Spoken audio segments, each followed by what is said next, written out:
നമ്മൾ വണ്ടിയൊക്കെ പാർക്ക് ചെയ്തിട്ട് നമ്മളിപ്പോൾ സെൻറ്റ് മൈക്കിൾസ് മൗണ്ടൻ്റെ മണ്ടയ്ക്കോട്ട് പോകാനുള്ള തയ്യാറെടുപ്പിലാണ്. ഈ ഫുട് പാത്തിൽ കൂടി ഇങ്ങനെ നടന്ന് നമ്മൾ അങ്ങ് ടോപ്പിൽ കാണുന്ന ആ ഐലൻഡ് പോലുള്ള സ്ഥലത്തോട്ടാണ് നമ്മൾ പോകാൻ പോകുന്നത്. ഇപ്പം ലോ ടൈഡാണ്, അതുകൊണ്ട് ഇവിടെ വെള്ളമില്ല. ഹൈ ടൈഡാണെങ്കിൽ ഇവിടെ ഫുള്ള് വെള്ളമായിരിക്കും. അപ്പം നമുക്ക് നടന്നു പോകാൻ പറ്റില്ല. നമ്മൾ ബോട്ട് ഹയർ ചെയ്ത് വേണം ആ മലയുടെ മണ്ടയ്ക്കോട്ട് എത്തിച്ചേരാനായിട്ട്.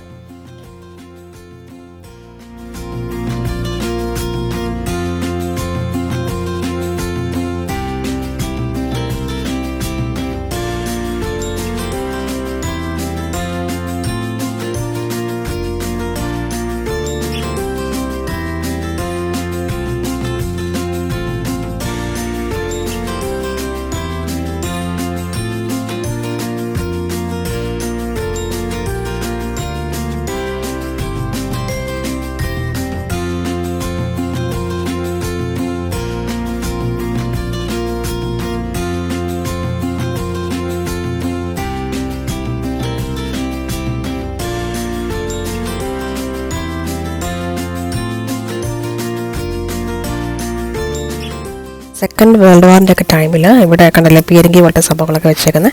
ഇന്ന് ഡിഫെൻസീവ് ഒരു ഇതായിട്ട് ഇവിടെ ഉപയോഗിച്ചിരുന്നതാണ് പറയപ്പെടുന്നത്. ഇവിടെ നിന്ന് യുദ്ധം ചെയ്യാനായിട്ടൊക്കെ ആയിട്ട് ഈ കുന്നിൻ്റെ ഹൈ പ്ലേസ് ആയതുകൊണ്ട് ഇവർ ഈ സ്ഥലം വളരെ ഉപയോഗിച്ചിട്ടുണ്ടായിരുന്നു. അപ്പോൾ അതിൻ്റെ കുറേ മ്യൂസിയവും അതിൻ്റെ കുറേ കാഴ്ചകളൊക്കെ ഇതിനകത്ത് അവർ ഡിസ്പ്ലേ ചെയ്തിട്ടുണ്ട്. പിന്നെ ഇതിപ്പം ക്യാസിലോട്ട് കയറുന്ന സ്റ്റെപ്പാണ് കാണുന്നത്.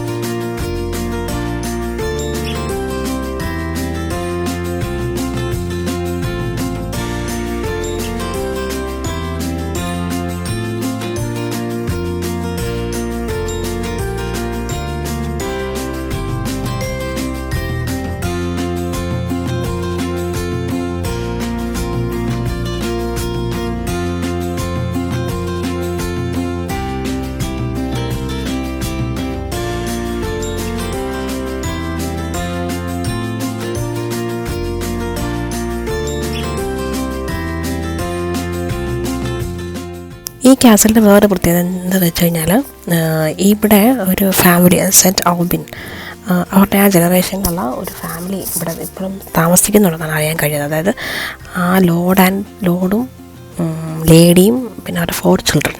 ഓക്കെ, അപ്പോൾ ഈ ബിൽഡിങ്ങിൻ്റെ ഈ ക്യാസലിൻ്റെ ഏതോ ഫ്ലോറിൽ അവരുണ്ട്. പക്ഷേ അവരെ ഒന്നും കാണാൻ പറ്റില്ല, അവരെ മീറ്റ് ചെയ്യാൻ പറ്റില്ല. അങ്ങോട്ടുള്ള അങ്ങോട്ട് ഏറിയ നമുക്ക് അലൗഡല്ല, വിസിറ്റേഴ്സ് റെസ്ട്രിക്റ്റഡ് ആണ് ആ ഏരിയയിലോട്ട്. അപ്പം അവരെ ഇവിടെ താമസിക്കുന്നുണ്ട്. അപ്പോൾ ഈ ക്യാസ് ആക്ച്വലി നാഷണൽ ട്രസ്റ്റിന് അവർ അവരെഴുതി കൊടുത്തെങ്കിലും ഈ ഫാമിലിക്ക് ഇവിടെ എത്താണ്ട് 1000 years കൊണ്ട് താമസിക്കാനുള്ളൊരു ലീസും ഉണ്ട്.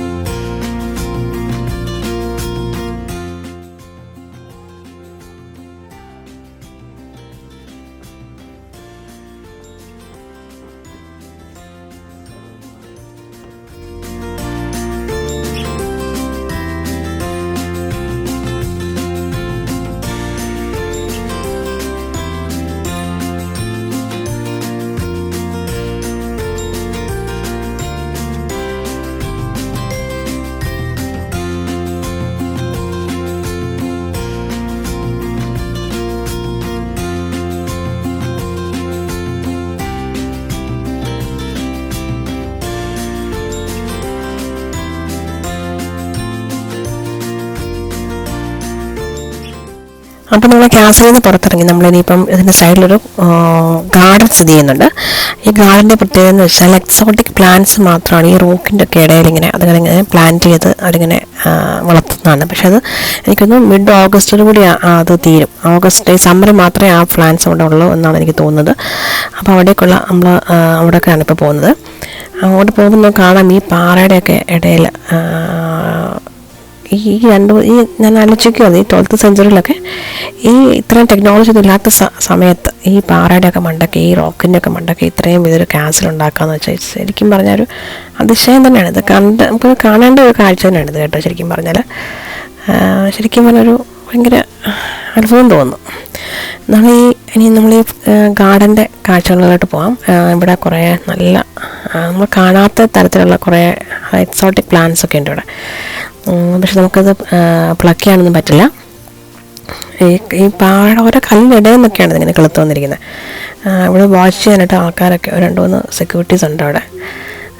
അപ്പം നല്ല ഭംഗിയുള്ള ഒരുപാട് പൂക്കളും, നല്ല സമ്മറായതുകൊണ്ട് നല്ല ഫ്ലവേഴ്സൊക്കെ ഈ സമയത്ത് ബ്ലൂം ചെയ്തിട്ടുണ്ട്.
അങ്ങനെ അത്യാവശ്യം ഇവിടുത്തെ കാഴ്ചകളൊക്കെ കണ്ടു, ഗാർഡൻ കണ്ടു, കാസിൽ കണ്ടു. ഇനി നമുക്ക് ഇവിടുന്ന് പോകാനുള്ള സമയമായി.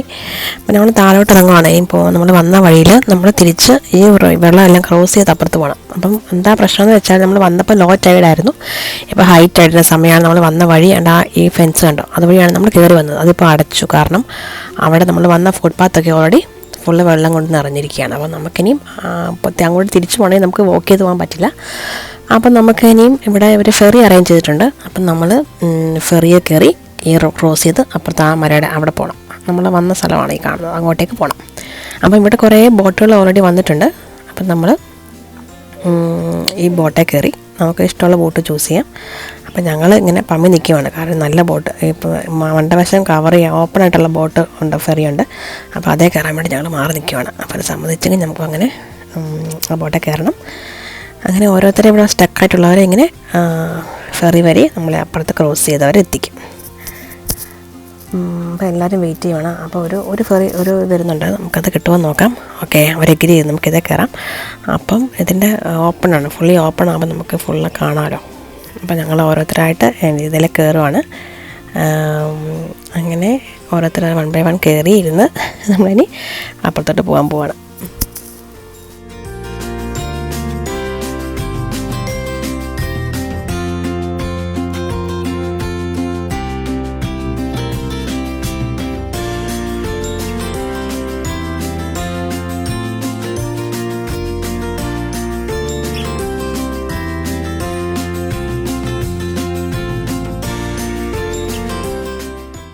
അങ്ങനെ ഇന്നത്തെ ദിവസം മൊത്തം സെൻറ്റ് മൈക്കിൾ മൗണ്ടൻ്റെ മുകളിൽ അവിടെയൊക്കെയുള്ള സ്ഥലങ്ങളിൽ നമ്മൾ സ്പെൻഡ് ചെയ്തു. ഇനി നമ്മൾ ബീച്ചിൽ കുറഞ്ഞ നേരം വന്ന് ഇവിടുത്തെ ബീച്ചിലൊന്ന് എക്സ്പ്ലോർ ചെയ്യാമെന്ന് വെച്ചു. ഇവിടെ അടുത്ത് തന്നെ ഒരുപാട് ബീച്ചുണ്ട്, നമുക്ക് ഇഷ്ടമുള്ള ബീച്ച് ചൂസ് ചെയ്യാൻ പോകുന്നു, എനിക്ക് നോക്കി കണ്ട് പോയാൽ മതി. അപ്പോൾ ഇവിടുത്തെ ബീച്ചിൻ്റെ പ്രത്യേകത എന്ന് വെച്ചാൽ നല്ല വേവ്സ് ഉണ്ട് ഇവിടെ. നമ്മൾ സാധാരണ ബ്ലാക്ക് പൂൾ അങ്ങനെയൊക്കെയുള്ള സ്ഥലങ്ങളെ അപേക്ഷിച്ചിടത്തോളം നല്ല ടൈഡുള്ളൊരു സ്ഥലമാണ് ഇവിടെ. അപ്പം പിന്നെ അത്യാവശ്യം ക്ലീൻ ആൻഡ് ടൈഡിയാണ്. നമുക്കിവിടെ ഇരുന്ന് ഇപ്പോൾ സമ്മർ ആയതുകൊണ്ട് നമുക്ക് നല്ലതായിട്ട് ഇവിടെ ഇരുന്നൊക്കെ നമുക്ക് എക്സ്പ്ലോർ ചെയ്യാൻ പറ്റും. കടലേ ഒരുപാട് ആൾക്കാരും ഉണ്ട് കേട്ടോ. പിന്നെ പിള്ളേരെ കൊണ്ടൊക്കെ പോകുന്നവർ ഒരുപാട് സൂക്ഷിക്കണം, ഇച്ചിരി ഡേഞ്ചറസ് ഏരിയയും കൂടാണ്. എപ്പോഴാണ് ഇവിടെ ഇത് വരുന്നത്, വേസ് കൂടുതൽ എവിടെ നമുക്ക് അറിയാൻ പറ്റില്ല. അപ്പം അതൊക്കെ സൂക്ഷിക്കുക. ശരിക്കും പറഞ്ഞാൽ നല്ലൊരു സ്ഥലമാണ്, നമുക്ക് ഇങ്ങനെ വന്ന് കുറച്ച് ദിവസം സ്പെൻഡ് ചെയ്യാൻ പറ്റിയ നല്ലൊരു കോസ്റ്റൽ ഏരിയയാണ് കോർൺവാൾ.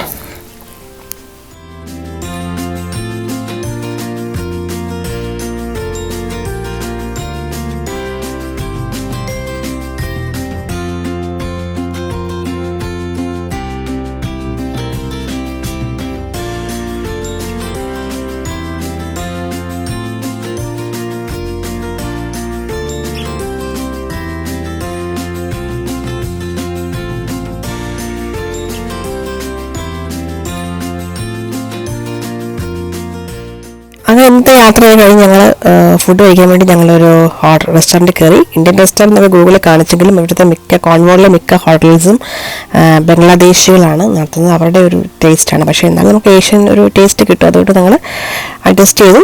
അങ്ങനെ ഇന്നത്തെ യാത്ര കഴിഞ്ഞ് ഞങ്ങൾ തിരികെ നമ്മുടെ ഹോട്ടലിലേക്ക് പോവുകയാണ്.